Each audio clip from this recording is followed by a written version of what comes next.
I have a community that has an unsolved homicide that the community would like to bring closure to. In the small community of Horicon, a big mystery brewing. It's our last installment of Cold Case Wisconsin. 6 years ago, someone killed Laura Babe and set the scene on fire, making her death nearly impossible to solve. Good evening, I'm Eric Franke. And I'm Michelle Lee. Police never found a weapon, and there hasn't been a tip in years. So, did someone pull off the perfect crime? In this Cold Case Wisconsin, we sent News 3's Investigates Jennifer Hoff to find out. Michelle, Laura's case, the only unsolved murder in Horicon, and it's taken quite a toll on investigators and the people who remember that day like it was yesterday.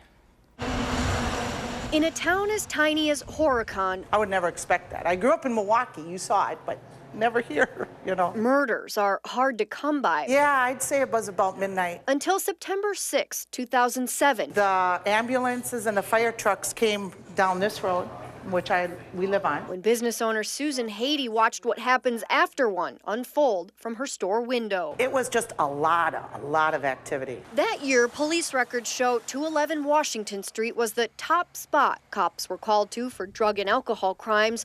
But that night, a killer came and lit Laura Babe's apartment on fire. But it was clear that's not how she died. She died from blunt force trauma, and that was apparent even in her charred remains. Just weeks before, Laura had met with Police Chief Joseph Adamson. And we sat literally in this exact spot. The two talked about her troubled teenage son, the only one of her 3 children living with Laura. Adamson remembered she was sick, had surgery, and wasn't working.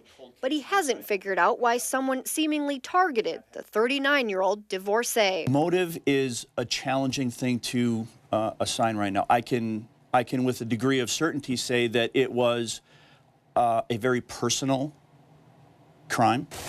He interviewed hundreds of people, followed up on that unfamiliar gold Ford Taurus neighbor saw, sketched a possible person of interest, and tested the trace amount of DNA in Laura's apartment. One of the other things that happened, which was of interest, was that her husband had gotten shot and killed during a home invasion. James Babe, a convicted burglar and registered sex offender who met Laura and married her while in prison.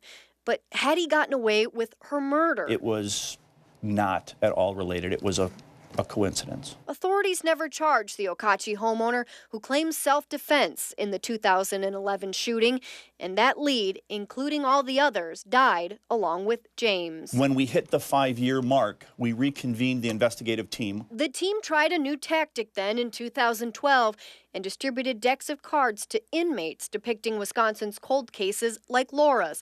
The program hasn't produced any arrests. Maybe the new flyers honing in on Horicon's Hispanic community would help. Come 2013, Adamson still hasn't had much luck. But buried deep in the 4,000-page case file is his hope. Horicon's mystery can be solved. Whether it's the passage of time, the pleas from the family, the pleas from the community, the pleas from me, that exists. And when that person gets past that tipping point and shares that information, this becomes a hot case, not a cold case. Chief Joseph Adamson might be the one tasked with trying to crack this case. Bye, honey. But he's not the only one still looking for answers. Hopefully this will help, and maybe we'll find that person. And we tried reaching out to Laura's family, but their phone numbers are disconnected. Even police have had little contact with them over the years. But the chief says the most important evidence yet could very well come from you, and he's willing to pay cash to get it. There's a $10,000 reward still available if you can help police close this cold case. Everything counts. Every little bit counts. Thanks, Jen. Yep. Jennifer, thank you. If you know anyone or anything connected to her case, you can use Horicon's crime tip line. The number, area code 920-485-3559. Calls can be anonymous.